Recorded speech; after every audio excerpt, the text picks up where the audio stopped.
Ramiro Restrepo. This is a great South Florida story. I told you yesterday, this is, winning the Super Bowl, and he went to UM, and he's a South Florida guy. And I read a couple stories about him, said that his grandfather rode and trained horses in Colombia. Two of his uncles hot-walked horses, including the legendary Secretariat.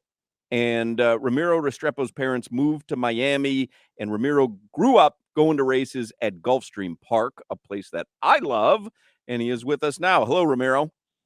Hoch, chatting. Great to have me on the show. Much appreciated. Thanks for having me. That sound that we played, does it is Saturday a blur to you? Do you remember it?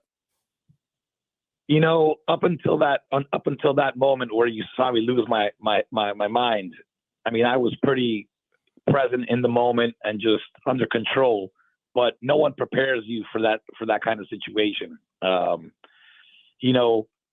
Horse racing doesn't have the pop culture fanfare it once did, but the Kentucky Derby itself is still, referred to in that pantheon of the finals, the Super Bowl, the World Series, and things like that. It's like the one time the country or the world turns to it, so it's, I don't know if you guys know, 20,000 horses are born every year, and only one time in May of their 3-year-old year can 20 of them make it. So making it just to the show is, it's you're already like happy to be there. It's already a win. So to tell me that I was going to win the thing, that my horse was going to win it, was just, that's why I was mind blown when it happened. So did you go in with confidence to that point? Like, did you really think that you were going to be in the position you're in right now?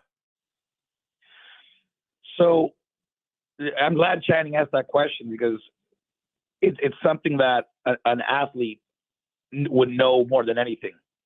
When the horse is training and he's in practice and he's having an amazing week of practice and everything, your body's feeling good. You're just sharp. You're reading in your case, you're reading the offense. You're anticipating the plays. You know what's going on. The same thing goes on with the horse, as wild as that may sound to you guys. The horses are trained to know where the finish line is, where the poles are throughout the track, like the hash marks and the distances. They know what's happening as the race is going, and the smarter the horse, the more that it complements their athletic ability. So I knew that the horse had an amazing 2 weeks of practice, like a ridiculous 2 weeks of practice. And in his previous race, like let's say the college football semifinal, right? Mm-hmm. He just lost by like a last second field goal to the favorite of the race, the defending champion. So we knew that if we played the champ that close with 2 more weeks of development, 2 more weeks of practice, that we were going to be right there, regardless of who the hell else they were going to bring on into the race. So I wasn't definitely thinking I was going to win, but I knew it was going to go down to the fourth quarter to beat us. As crazy as I'm trying to make it so you guys really understand like the playing field of the comparisons between horse racing and other sports, and in this case, football. So I was confident, but that stretch run, the only play that I can think of is like, imagine a pick six, 100 yards, or a kickoff return, taking it to the house to win the game. And any fan who screams for 100 yards, or you guys on the sideline screaming for 100 yards, that return as they're weaving in and out, and you see it's just daylight and it's them in the end zone, how crazy you guys go. You the helmet in the air, you guys go bananas. That's what happened to me. Well, what about when you find out on Saturday that Forte has been scratched? Then you really have to start feeling good, no?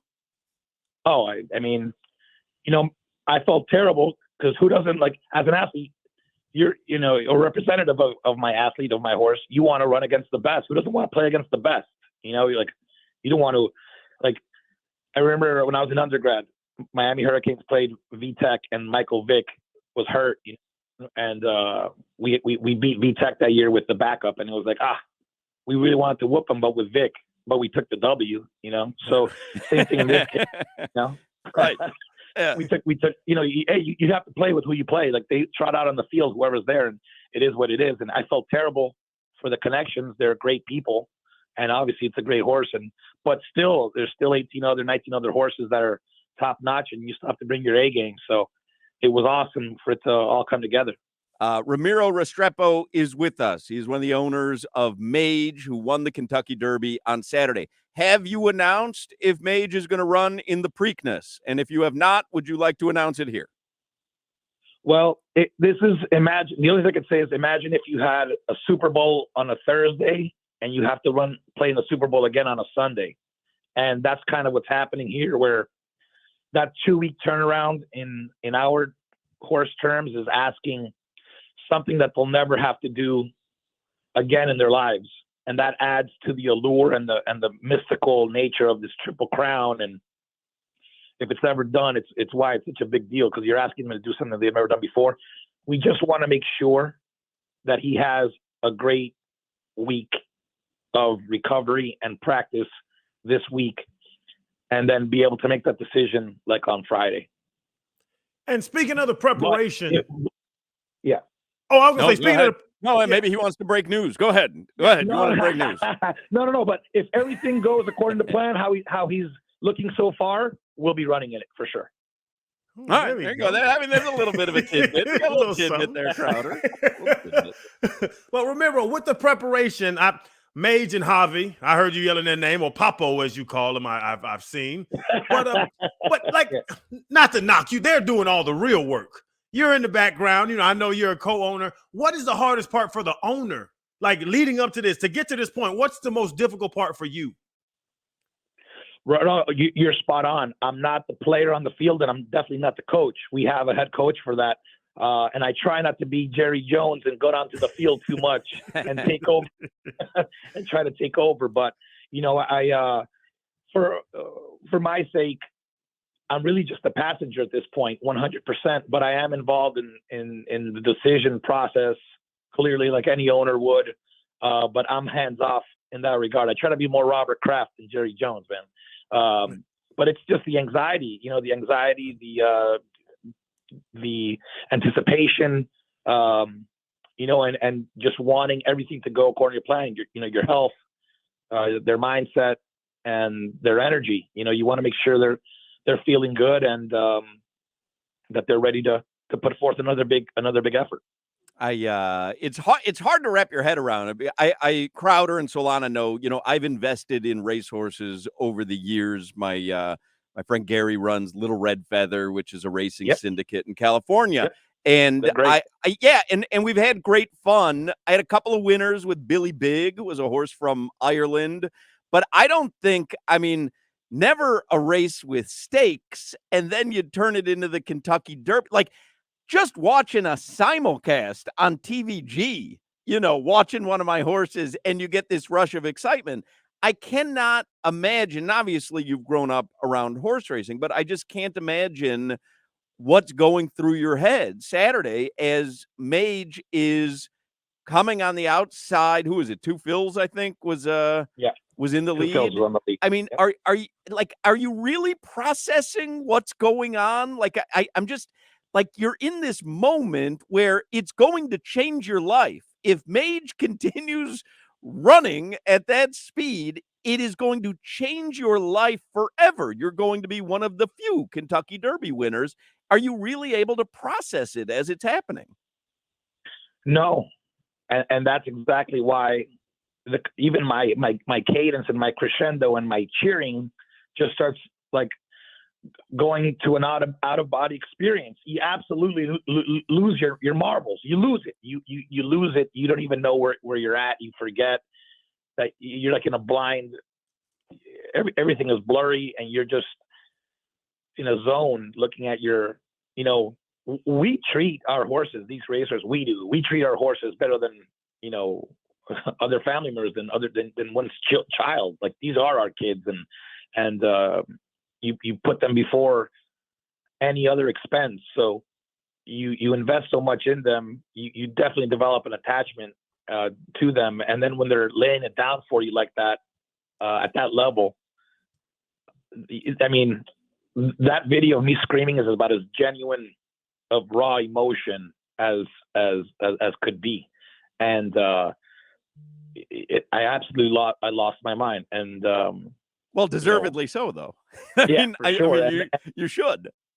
I think when you hit the wire, and obviously I was like, oh my God, we won, and then you go down to the trophy presentation. You have like the governor of Kentucky there, the CEO of Woodford, Reserve Bourbon, a bunch of politicians. All my friends rushed the field and made it over to onto the actual racetrack. And now there was about 100 people, friends and family that all came over, and you're getting tackled and everybody's hugging, and it's an incredible rush of emotion. I had a lot of friends of mine that I grew up with in Miami that maybe casually watch horse racing. I have a group of friends, a text group of like 15 friends called, we lovingly call ourselves the Miami Sports Commission. It's our own 590 station, but on text, and we go over all racing topics, or all sports topics, and Dolphins, Canes, Heat, whatever. And they watch the race. You have the mayor of Miami, Francis Suarez, who went to high school with me, watching the race. And when you watch that race and he goes from last to first, it makes it even more dramatic, because the first 75% of the race you're towards the back of the pack, so you're like, man, we're getting we don't stand a chance. And then he comes flying like that to win it. It's a feeling that you go crazy. And as a fan, or even if you put a couple bucks on it, which I understand a lot of my friends did. I have people tweeting me and DMing me on Instagram how much money they won off Mage, and to thank Ramiro Restrepo when he comes on the air. But if you bottle that feeling, Hoch, if you bottle that feeling, and you were able to sell that feeling, that emotion of a win, of only like athletes or fans of athletes, and then people who are like major fans of sports, and when their team hits a game winner, or when the buzzer beater, or like I said, a kickoff to the house to win it as time expires, or a pick six, that rush of emotion, of adrenaline, that's the closest thing of when horse racing touches upon your heart. And it was great to see so many people who are casual watchers of horse racing to experience, even in a certain capacity, what I felt for that win. It was awesome. And Ramiro, you as one of the owners, you got the purse, obviously, but also the prestige of being an owner of a Kentucky Derby winning horse. Javi is now a Kentucky Derby winning rider. What does Mage get? Does he get some now and later Skittles, maybe some Cheetos? Like, does he? Carrots, what does he get? I would imagine carrots, right? So he does get some snacks and stuff, but you guys will get a kick out of this.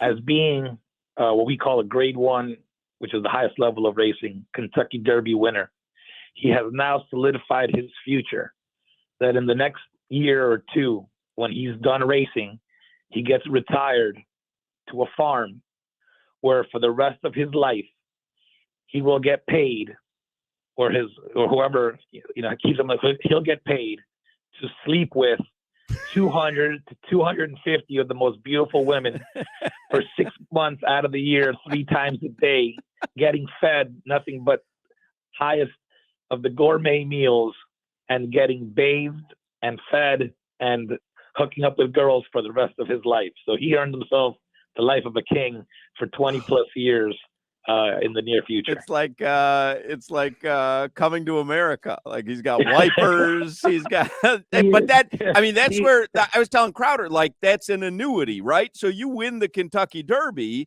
and now that's an annuity. This horse will pay dividends for as long as he can produce sexually. He's going to produce money. Oh yeah, he not a bad gig. And in turn, like, of course, for ourselves, the prestige and the amazing blessing that it does. It validates, because in my professional career, I don't do this as a hobby, Hoch, like you do. You invest as a hobby. Myself, I'm like the combination of a stockbroker, of a real estate agent, of a director of player personnel, and a Drew Rosenhaus, all in one. And I represent clients that want to buy racehorses. I trade racehorses. I buy, buying and selling them. I go to the auction and put them through the NFL, like a combine, which they go through, medical inspections, physical inspections, interviews per se. We go to the auction, which is it was as close to a draft as possible.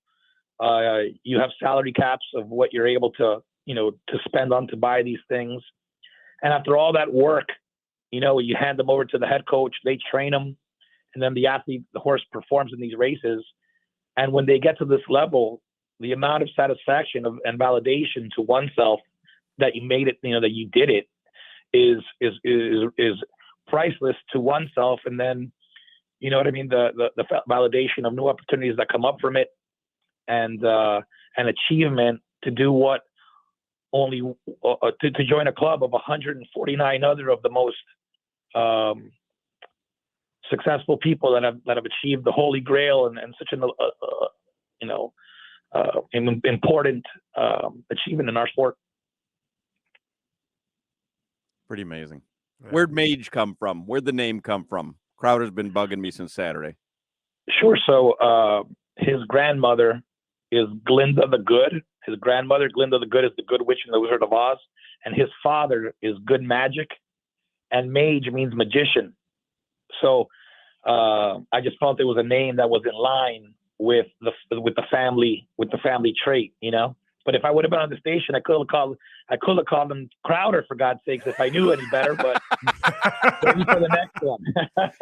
Little Red Feather, my friends who run the horse racing syndicate, their big horse was Singletary.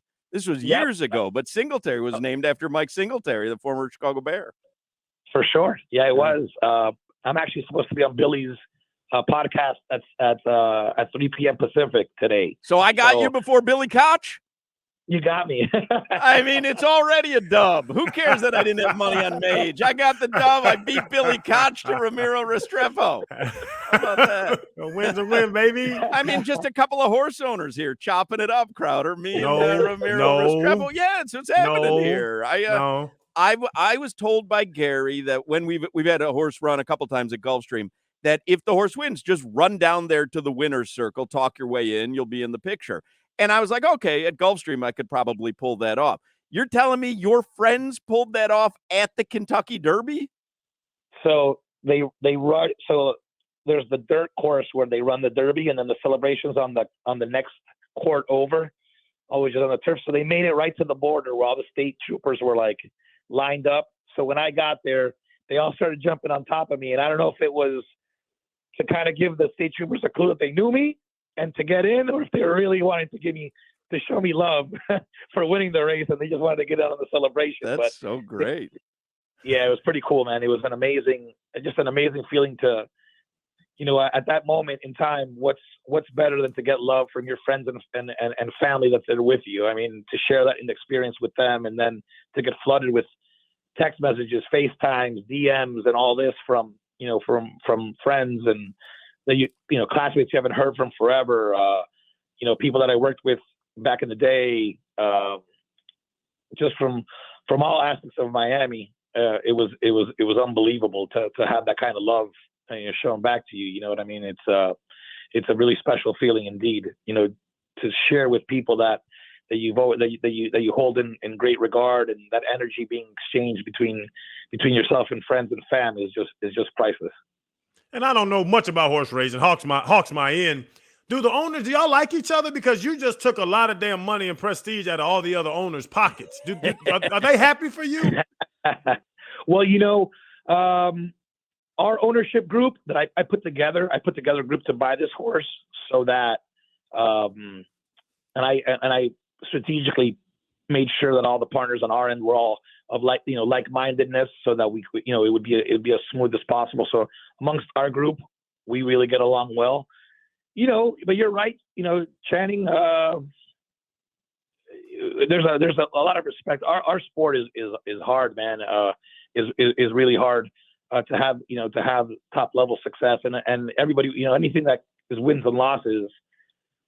While you're on the court, you want to beat everybody. But when the whistle blows, you do have some genuine friendships, and I'm sure you can attest to that. You have friendships on the other team, and when it's when you're out of the game, there's a true friendship. But when it's game time, you want to win. Too late for me and Crowder to buy into Mage? No, but I think we could come up with something else, for the next one. All right, well, we got $50. You let us know. I want Mage. I want Mage. He's about to go make babies for the next 10 years. I want Ramiro Restrepo, co-owner of Mage, the winner of the 2023 Kentucky Derby. If you think Jimmy Butler and Sergei Bobrovsky are having good weeks, they ain't got nothing on Ramiro Restrepo. I will just tell you that right now. Thank you for making time for us. Hopefully we can talk to you leading up to the Preakness, or at least after the Preakness. Hey, thank you, boys, for having me. I really appreciate it. Take care. There you go. Ramiro Restrepo. That is royalty in the world of horse racing right now. Yeah, pretty that's damn crazy. cool. You could feel the high he was on. Yeah. Dude has not slept since Saturday. He shouldn't have.